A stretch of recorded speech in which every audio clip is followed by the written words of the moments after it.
A vivir que son 2 días. Euskadi. Aloña Velasco.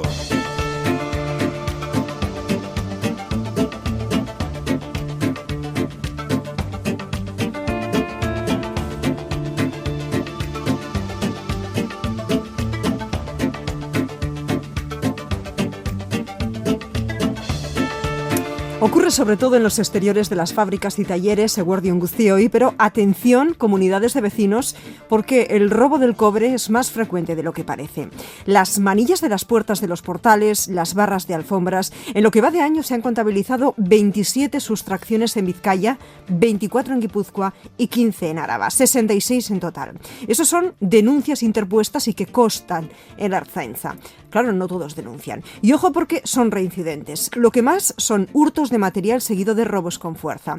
Se resuelve una tercera parte, aunque se siguen investigando los casos. Uno de los últimos, el robo de cable en el campo de fútbol del Sporting de Herrera en Donostia. Se quedaron sin luz. El cobre es uno de los metales más buscados.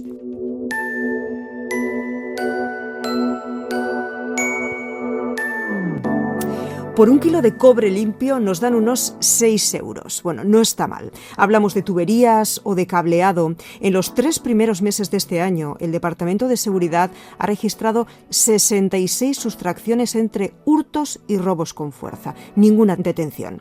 El año 2022 fue especialmente conflictivo según los datos, con 588 casos. Se duplicaron los hurtos de material. Luego, al año siguiente, en el año 2023, bajó de esos 588 a 313. Bueno, ¿se resuelven? Os preguntaréis.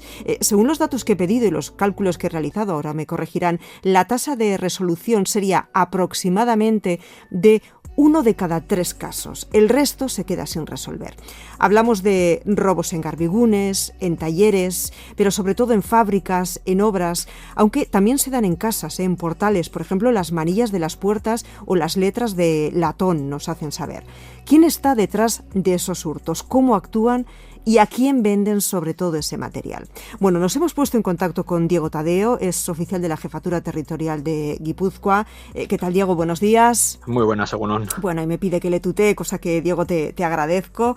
A ver, gracias. ¿Podemos decir que en estos últimos años estamos experimentando un aumento de ese tipo de sustracciones, Diego, o las cifras más o menos se mantienen? Bueno, el tema del aumento o la disminución de delitos es cíclico, o sea, depende mucho del valor del mercado, de los metales. Entonces, evidentemente, cuanto más demanda en el mercado hay, pues más robos se cometen. Pero es cíclico, no significa que vayan en aumento, sino que podemos tener años que van en aumento y otros que van en descenso. A mayor cotización de estos metales en el mercado, por tanto, un periodo de más hurtos. ¿Qué tipo de metales son los que más se roban?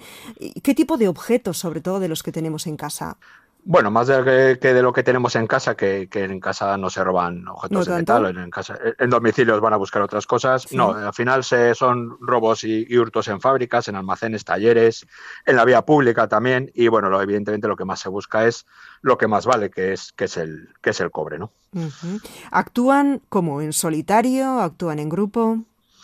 Pues hay un poco de todo. Tenemos autores que actúan en solitario o que son oportunistas y que van un poco a la búsqueda de la oportunidad de sustraer o de hurtar el metal. Y luego tenemos grupos organizados, igual de carácter comarcal o de carácter nacional o local, que se dedican a ello, se dedican al hurto y robo de metales. De hecho, Diego, gracias a la videovigilancia soléis detectar, ¿verdad?, furgonetas que utilizan para esas sustracciones, incluso quitan las matrículas para que no se les identifique, ¿verdad? Sí, eso es. Al final hay que tener en cuenta que para robar grandes cantidades de material, o material que puede pesar pues igual 20, 30 kilos, necesitan al final un medio de transporte, entonces van con vehículos o con furgonetas o con turismos. Y bueno, esa es una de las líneas, entre otras, que puede tener la policía, tanto la policía local como la Ertzaintza, para poder identificar a los autores, ¿no? Uh-huh. Hablando con algunos administradores de fincas, porque nos dicen que en los portales a veces, lo que decía, nos roban manillas, etcétera, nos dicen, mira, Loña, la mayoría de las denuncias se realizan a primera hora. por la mañana. ¿Esto significa que los hurtos se producen sobre todo por la noche? Sí, bueno, cuando menos tránsito de gente hay, ¿no? Pero bueno, el tema del robo de metal en portales, la verdad es que es un caso muy puntual sobre todo de Vizcaya. Sí. Igual Ujú. hay portales igual con pues, más antiguos o con más material pues elemento de cobre o de latón o de bronce, ¿no? Pero por lo menos en Guipúzcoa y en Álava es bastante más residual, ¿eh? Sobre todo el robo y el hurto de metales.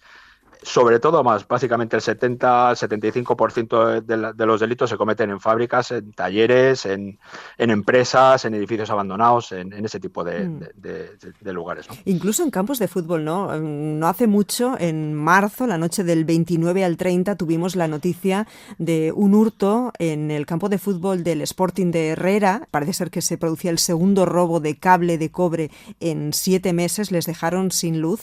¿Esto también es un hecho puntual? ¿Habéis tenido algún caso más? Bueno, hemos tenido más casos. Al Ujú. final, los autores de este tipo de delitos pues van a buscar un poco la oportunidad y dónde está el material, ¿no? Entonces, igual en las cajas de registro de los estadios de fútbol que están en campo abierto, o sea, en zonas abiertas, pues hay bobinas de metal, hay generadores eléctricos, entonces pues van a buscar eso, ¿no? Pasa que es muy mediático porque al final dejan sin luz la instalación, entonces, bueno, pues sí que es igual a nivel de medios de comunicación es más mediático, ¿no? Sí. Pero ya te digo, sobre todo es en fábricas, en almacenes y en talleres. También nos puede pasar que roben en la vía pública, alumbrado de vía pública o alumbrado de polígonos industriales, ¿no? Todo el cableado. Entonces, claro, evidentemente, si dejan sin luz pues a una o dos calles o tres zonas de la vía pública, pues igual es más mediático, ¿no? que un robo en empresa. Claro, el impacto es mayor. Mira, he querido conocer el dato acumulado de los últimos años, por eso he pedido el total de sustracciones desde el año 21 incluido hasta el primer trimestre de este año, ambos incluidos, ¿eh? Han sido 1.247 robos y hurtos de material. Diego, yo te quería preguntar, una vez que sustraen eso, después, ¿dónde lo venden? Es decir, ¿lo venden en chatarrerías de nuestro o del mismo territorio o se van quizás incluso a otro territorio, a otra comunidad? Bueno, al final la venta de este material sustraído puede tener diferentes casuísticas, ¿no? Hay chatarrerías que se encargan bueno, que se dedican a comprar este material, vamos a decirlo en B, aunque tienen obligación de registrar todas las compraventas de material, pero bueno, ahí lo pueden vender en el mercado negro, igual lo venden en la comunidad autónoma, igual se van fuera de la comunidad.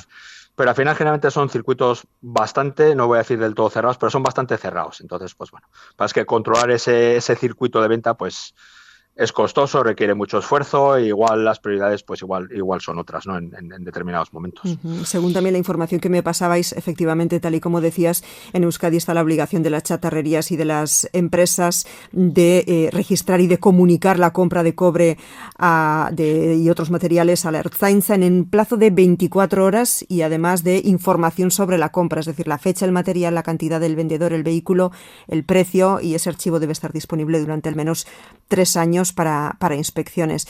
Por tanto, claro, efectivamente hay desguaces o chatarrerías que actuarían de manera ilegal, ¿no? Comprando a esos, entre comillas, ladrones.